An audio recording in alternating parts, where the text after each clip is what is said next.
going to read a tract that I wrote entitled Noah Built an Ark. And this is going to be part of the series of videos I made about the refuge. Noah was commanded by God to build an ark to save himself and his family from a great flood that would be sent by God to destroy the inhabitants of the earth. Noah built the ark as a refuge from God's impending wrath. God later said he would never again destroy the earth with a flood, but the next time he will use the elements and fire. And there shall be signs in the sun, and in the moon, and in the stars, and upon the earth distress of nations with perplexity, the sea and the waves roaring, men's hearts failing them for fear, and for looking after those things which are coming on the earth. For the powers of heaven shall be shaken. Luke 21:25 and 26. Knowing this first, that there shall come in the last days scoffers, walking after their own lusts, and saying, Where is the promise of his coming? For since the fathers fell asleep, all things continue as they were from the beginning of the creation. For this they willingly are ignorant of, that by the word of God the heavens were of old, and the earth standing out of the water and in the water, whereby the world that then was, being overflowed with water, perished. But the heavens and the earth, which are now, by the same word are kept in store, reserved unto fire, against the day of judgment and perdition of ungodly men. But the day of the Lord will come as a thief in the night, in the which the heavens shall pass away with a great noise, and the elements shall melt with fervent heat. The earth also and the works that are therein shall be burned up. Seeing then that all these things shall be dissolved, what manner of persons ought ye to be in all holy conversation and godliness, looking for and hastening unto the coming of the day of God, wherein the heavens being on fire shall be dissolved, and the elements shall melt with fervent heat? 2 Peter chapter 3, verses 3 through 12. Before the end takes place, there will be great carnage on the earth against the people of God. For in those days shall be affliction, such as was not from the beginning of the creation which God created unto this time, neither shall be. And except that the Lord had shortened those days, no flesh should be saved. But for the elect's sake, whom he hath chosen, he hath shortened the days. And then if any man shall say unto you, Lo, here is Christ, or Lo, he is there, believe him not. For false Christs and false prophets shall rise, and shall show signs and wonders, to seduce, if it were possible, even the elect. But take ye heed, behold, I have foretold you all things. But in those days, after that tribulation, the sun shall be darkened, and the moon shall not give her light, and the stars of heaven shall fall, and the powers that are in heaven shall be shaken. And then shall they see the Son of Man coming in the clouds, with great power and glory. Mark chapter 13, verses 19 through 26. All of these calamities will not happen at once, but over a period of some months or years. Do you think you will escape this time of trouble? It is believed by most Christians today there will be a secret rapture of the church before the great tribulation comes, just before God pours out his wrath on the inhabitants of the earth for one last time. Not all Christians believe in a secret rapture. Some Christians believe their faith in Jesus will protect them when this time comes by some miraculous means. But others believe they will go through the great tribulation and may even die for their faith. I don't believe there is going to be a secret rapture of the church. And if you will only listen, I will tell you how to escape what is coming in the future. God chose Noah and revealed to him just what to do to protect his family. By faith, Noah, being warned of God of things not seen as yet, moved with fear, prepared an ark to the saving of his house, by the which he condemned the world and became heir of the righteousness which is by faith. Hebrews chapter 11, verse 7. For if God spared not the angels that sinned, but cast them down to hell, and delivered them into chains of darkness, to be reserved unto judgment, and spared not the old world, but saved Noah, the eighth person, a preacher of righteousness, bringing in the flood upon the world of the ungodly, 2 Peter 2, verses 4 and 5, God will not leave his people in the dark, but will give them direction as the time grows near. How can I say this with complete confidence? It is because God has revealed to me where his people should go to escape his impending wrath. If this is true, it is the greatest event of all time. Except for the death and resurrection of Jesus Christ and his return, you can save yourself and your family from what is coming on the earth if you will only listen. I will tell you where to go at the end of this writing. Here is the biblical account of Noah. You must see there is a need to prepare for the end time. But Noah found grace in the eyes of the Lord. These are the generations of Noah. Noah was a just man and perfect in his generation, and Noah walked with God, and Noah begat 3 sons, Shem, Ham, and Japheth. The earth also was corrupt before God, and the earth was filled with violence. And God looked upon the earth, and behold, it was corrupt, for all flesh has corrupted his way upon the earth. And God said unto Noah, the end of all flesh is come before me, for the earth is filled with violence through them. And behold, I will destroy them from the earth. Make thee an ark of gopher wood. Rooms shalt thou make in the ark, and shalt pitch it within and without with pitch. And behold, I, even I, do bring a flood of waters upon the earth to destroy all flesh, wherein is the breath of life, from under heaven. And everything that is in the earth shall die. But with thee shall I establish my covenant, and thou shalt come into the ark, thou and thy sons, and thy wife, and thy sons' wives with thee. Thus did Noah, according to all that God commanded him, so did he. Genesis 6, verses 8 through 22. And the Lord said unto Noah, Come thou and all thy house into the ark, for thee have I seen righteous before me in this generation.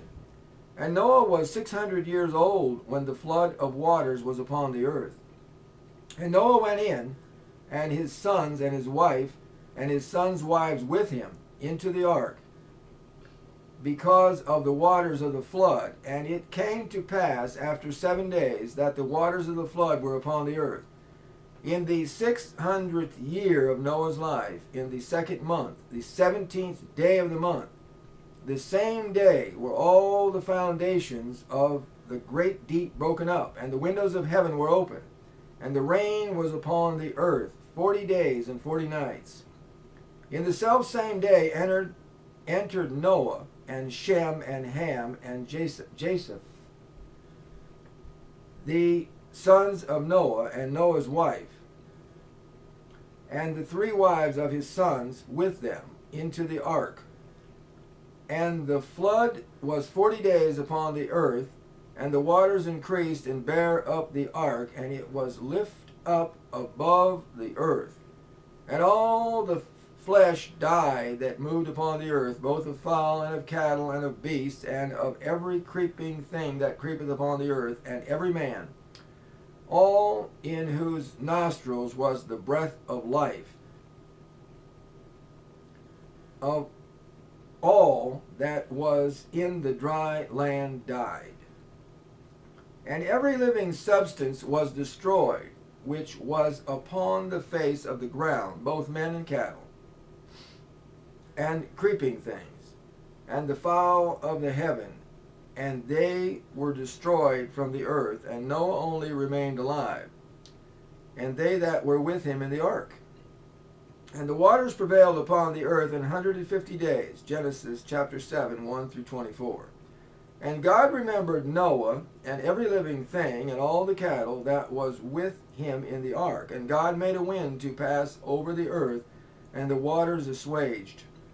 The foundations also of the deep and the windows of heaven were stopped, and the rain from heaven was restrained. And God spake unto Noah, saying, Go forth of the ark, thou and thy wives and thy sons' wives with thee. Bring forth with thee every living thing that is with thee, of all flesh, both of the fowl and of cattle, and of every creeping thing that creepeth upon the earth, that they may breed abundantly in the earth, and be fruitful and multiply upon the earth.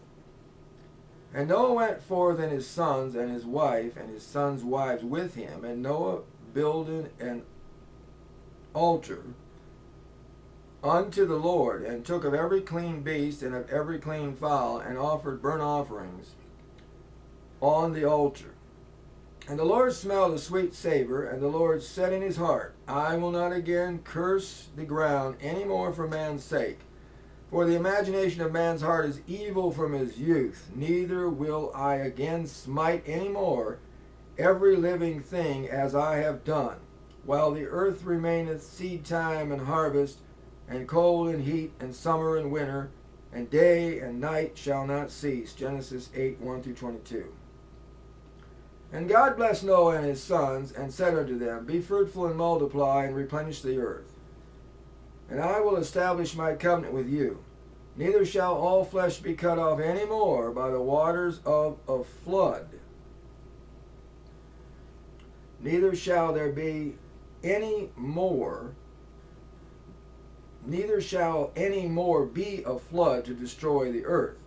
And God said, This is the token of the covenant which I make between me and you and every living creature that is with you for perpetual generations. I do set my bow in the clouds, and it shall be for a token of a covenant between me and the earth. And it shall come to pass, when I bring a cloud over the earth, that the bow shall be seen in the cloud. And I will remember my covenant which is between me and you and every living creature of all flesh. And the waters shall no more become a flood to destroy all flesh. And the bow shall be in the cloud, and I will look upon it, and that I may remember the everlasting covenant between God and every living creature of all flesh that is upon the earth. Genesis chapter 9, 1 through 16. And will God turn Satan and his Antichrist loose on the whole world and not show his people where they can go to protect themselves? I don't think so. God has prepared a refuge for us. Now we must enter into it to save ourselves from the wrath of Satan that is coming on the whole earth. Revelations chapter 3, verse 10, and Revelations 12, verses 12 through 17. And if you've been watching these videos, you can, or if you haven't, go back and watch The Refuge from the beginning. This is part 6, really, of The Refuge, which it's a factual account of the dreams that I had. Okay, now I'm done with this writing. The place that God has shown me, that is the refuge, is in the center of the United States, in the southern bottom part in central Texas. These are the communities which are in that area. I'll read the names off. On the map to the left, I have a small map here, you will see a small rectangle that is within a long triangle in the state of Texas. The places listed below are in the rectangle. This is the refuge, or a modern-day Ark of Noah. Comanche, Gartman, View, Hassey, Van Dyke, Proctor, Edna Hill, Wilson, Hazeldale, Gustine, Salome, Fleming, Newburgh, Energy, Gentry's Mill, Lambkin, Pretty, Indian Gap, Pottsville, Midway, Hamilton, Corridon, Pecan Wells, Springdale, Shive, Schoolerville, Almar, Vista, Parsley Crossing, Ballard Crossing, Slab Crossing, Center City, Star, Fairview, Evant, Bee House, Pearl.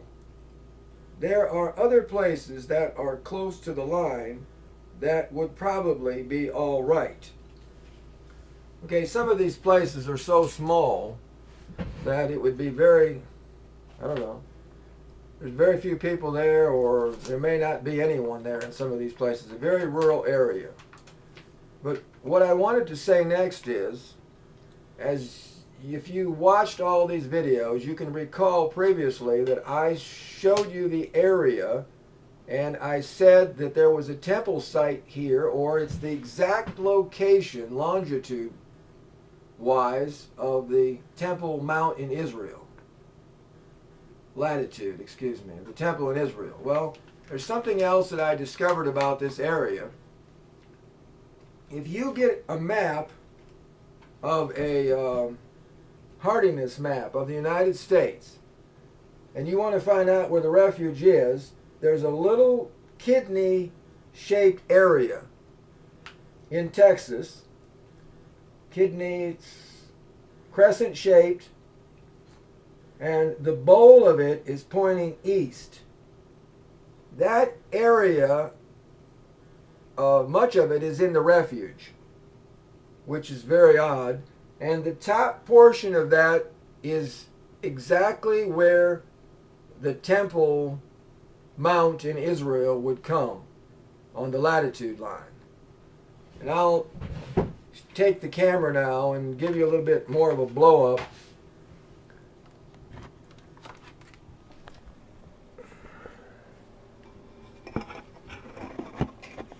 And here's the computer screen again. Google Earth.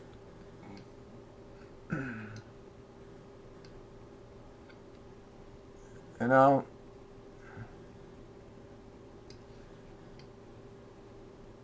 get it up close for you.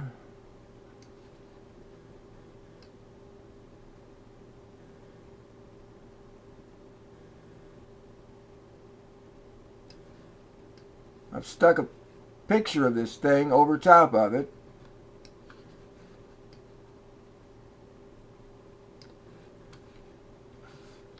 I'll take it away for a second. You can see the refuge area and the area that says, that little thing says temple site. And then here's, I've transposed this picture over top of it. And you can see the counties. So I got it lined up just to say perfect. And I'll get it up closer for you to see it. Any map, hardiness map, well, there's a few that I saw that don't have this. They're not as detailed, but any hardiness map will show you where this refuge site is by looking at this area. Now, as you can see, there's the refuge, and there's this area. Strange, the refuge is here, comes down across this, or comes from the valley. This is a valley area, the river valley area here. And then this is the mountain, and it comes over top of this mountain and down on the other side into a low area inside the inside part of this horseshoe or crescent or whatever you call it. It doesn't cover the full bottom of it, but it, it covers 3/4 of it, 2/3, right to here the bottom is.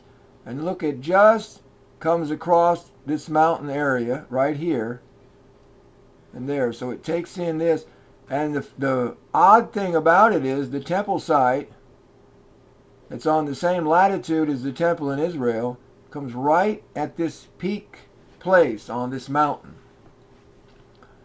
So this, I guess, is like Mount Zion. Very, very odd thing to happen. And before I had said about Austin being inside of the triangle, the long triangle, and you could never see it. Well, anyway, there's Austin, Texas, right there. The capital of Texas is within this long triangle that I had this dream about. Now I'm going to zoom out.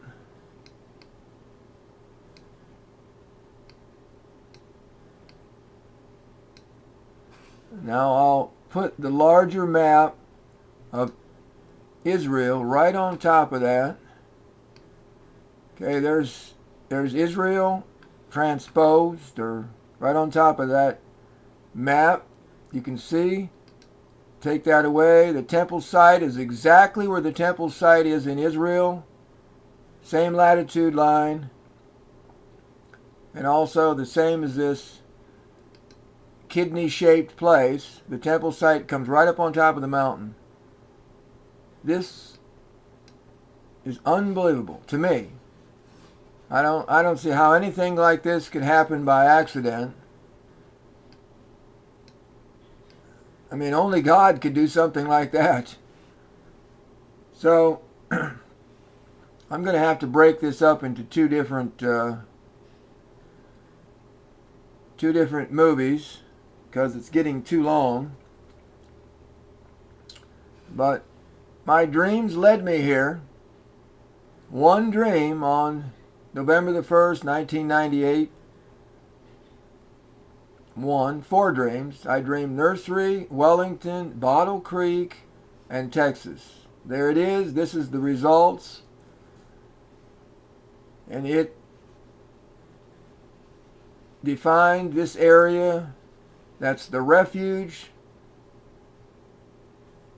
People they don't believe it. This is for real. This really happened to me. And I'm not giving up telling people about it. I'm hoping that someone will be encouraged to come here. It seems like nobody has enough fortitude, or whatever it is, whatever it takes to come to anywhere, to leave wherever they are and come to a place like this. Fearful or unbelieving, I don't know what it is, but I mean, only 8 souls were saved in Noah's day. So God's giving you an opportunity. He's telling you where to come. All of these tornadoes that hit over here in the south and hit other parts of Texas and Alabama and Oklahoma and everywhere else never touched us. We never saw anything like it. I'm not aware of any tornadoes going through here in the past. I mean, possibility, but it seems to be that we're out of the reach. We're just out of the reach. And we have a lot of things here. It's a very rural area, small population, perfect place. I mean, if you're in the United States, this is the place of refuge. Why worry about going to some other country where you can't make it? You can make it around here. So it's open for anybody. Come to this area, find yourself a spot, and get prepared for what's going to happen. Make preparation for other people, and wait for the great tribulation. It looks like it's happening quickly. All of these uprisings in all of the Arab countries, Egypt and Syria and all the rest, Tunisia, and all of these people are potential enemies and are enemies of Israel and will turn on them. So it looks like we're just building up to the end time. These people are laying down their lives. They say they want freedom, they want liberty, and they're not afraid to die. So you can see that if they unleash their wrath on Israel, what will happen? This is it. We're in the end times. We've come to the end. It's, I don't see how anybody could deny this. It's just right in front of you. Every day we see it on the news. So come here and get ready. Don't stay where you are. Don't think that Jesus is going to protect you there. He's got a place over here for you to come. So please come here as soon as possible. I don't know how else I can appeal to you anymore. It's taken me a long time to absorb all these things that God has shown me. He continues to show me things. I make no claims that I'm a prophet or anything else. I mean, I'm not claiming anything. I'm just showing you the results of the dreams I had. And these are really unbelievable results. So, why shouldn't I believe it? Why shouldn't you believe it? I'm a very conservative person, conservative Christian. I've always been. My thrust is that people find salvation through faith in the Lord Jesus Christ. And that's all I intend to do by making these videos and to warn you about what's coming. And you can see that if any atheist would see these videos, I mean, what is he going to say? I mean, I find it unbelievable that God would do such a thing, that God would show somebody to, in this way, where to come. So why not take him up on his offer? He's offering you a way to escape what's coming upon the earth. Wrath is coming. Satan is going to be turned loose. And so he's going to kill Christians. I mean, everywhere, all over the earth. So this is the place to come. This is the place to flee to. Okay, I'm reaching the end now, so I'm going to stop. May the Lord be with you. Bye.